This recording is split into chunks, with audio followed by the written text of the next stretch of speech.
Assalamualaikum warahmatullahi wabarakatuh.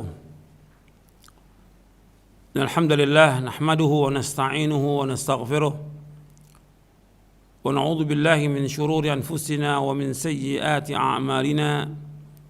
Man yahdihillahu fala mudilla lahu wa man yudlil fala hadiya lahu. Asyhadu an la ilaha illallah wahdahu la syarika lahu wa asyhadu anna Muhammadan 'abduhu wa rasuluh. Allahumma salli wa sallim wa barik ala nabiyina Muhammadin wa ala alihi wa sahbihi ajma'in. Kepada kaum muslimin yang mudah-mudahan dirahmati oleh Allah Ta'ala, ada beberapa pertanyaan yang masuk yang berkaitan dengan masalah sholat. Yang pertama berkaitan dengan sholat berjamaah di masjid. Sebagian tidak sholat berjamaah ya karena takut. Yang kedua yaitu berkaitan dengan saf renggang. Yang ketiga tentang masalah pakai masker ketika sholat. Saya jawab dengan pertolongan Allah Ta'ala berkaitan dengan takut. Seorang beriman itu dia tidak boleh takut, dia harus berani. Dan Nabi SAW berlindung kepada Allah dari sifat pengecut, sifat penakut. Bahkan kalau kita lihat hadis Nabi yang berkaitan dengan sholat, justru Nabi menyuruh kita ingat mati di saat sholat, ingat mati. Gitu. Ini dia tidak ke masjid karena takut kena wabah. Kalau orang beriman nggak takut, nggak takut. Allah pasti akan lindungi orang-orang beriman. Itu yakin. Kan kita berusaha dengan maksimal, cuci tangan, wudu dengan bersih, masjidnya kita bersihkan segala macam. Mestinya orang beriman nggak takut, orang beriman. Dan antum ingat lagi penjelasan para ulama terdahulu, ketika ada wabah mereka ke masjid. Dan Allah akan melindungi orang-orang yang ke masjid dari wabah. Seperti perkataan Imam Asy-Sya'bi yang diriwayatkan oleh Imam Al-Baihaqi dalam kitabnya Syu'abul Iman. Kata Imam Asy-Sya'bi rahimahullah, mereka para sahabat dan tabi'in, idza faruqu min syai', apabila mereka terkena musibah, takut atau ada bencana atau al-masjid, mereka datang ke masjid. Mereka datang ke masjid. Bahkan juga ada riwayat dari Anas itu bahwa apabila Allah turunkan wabah, maka Allah akan lindungi, Allah akan selamatkan orang-orang yang meramaikan masjid. Itu harus kita ingat itu. Ini diriwayatkan oleh Imam Baihaqi dalam Syu'abul Iman. Meskipun riwayat itu ada kelemahan, kata Imam Baihaqi, riwayat Anas ini ada beberapa penguatnya. Paling enggak hasan li ghairihi. Artinya Allah akan lindungi orang-orang yang beriman, yang ke masjid itu dilindungi dari berbagai macam penyakit. Jadi kita enggak usah takut. Bahkan Nabi menyuruh kita untuk apa? Untuk mengingat mati di saat sholat. Nabi bersabda dari Anas radhiyallahu an, Rasulullah bersabda, "Uzkur al-mauta fi salatika, fa inna ar-rajula idza dzakara al-mauta fi salat la hariyun an yuhsina salatahu, wa shalli salata rajulin la yadhunnu annahu yusalli salatan ghairaha." Nabi bersabda SAW, ingatlah kematian di dalam sholatmu. Ingat mati di saat sholat. Karena jika seorang mengingat kematian dalam sholatnya, ia akan melakukan sholatnya dengan baik. Dia akan berusaha bagaimana sholatnya yang terbaik, karena dianggap sholatnya yang terakhir bagi dia.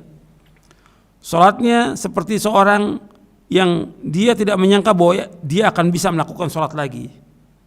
Artinya disuruh Nabi sholat, ingat mati ketika sholat. Sehingga dia berusaha bagaimana sholat yang terbaik, karena dia khawatir nggak sholat lagi. Karena setelah sholat ini dia akan meninggal dunia. Ini diriwayatkan oleh Imam Dailami dalam Musnad Al-Firdaus. Dihasankan oleh Syekh Al-Albani dalam silsilah hadits as-sahihah di juz yang ketiga. Ini yang pertama. Jadi mestinya justru kita harus ingat apa? Ingat mati di saat sholat. Bukan takut mati, justru ingat mati.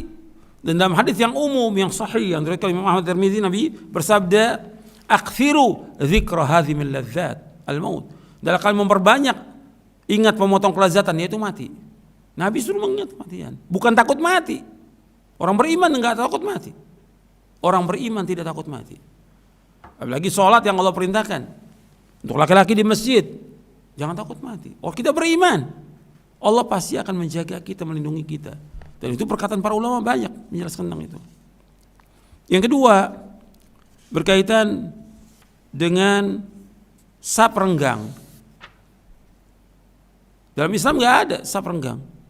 Hadis Nabi banyak, ada beberapa hadis yang menyuruh kita sholat itu safnya harus rapat, nggak boleh renggang saf itu, nggak boleh. Kalau renggang, yang masuk di situ setan.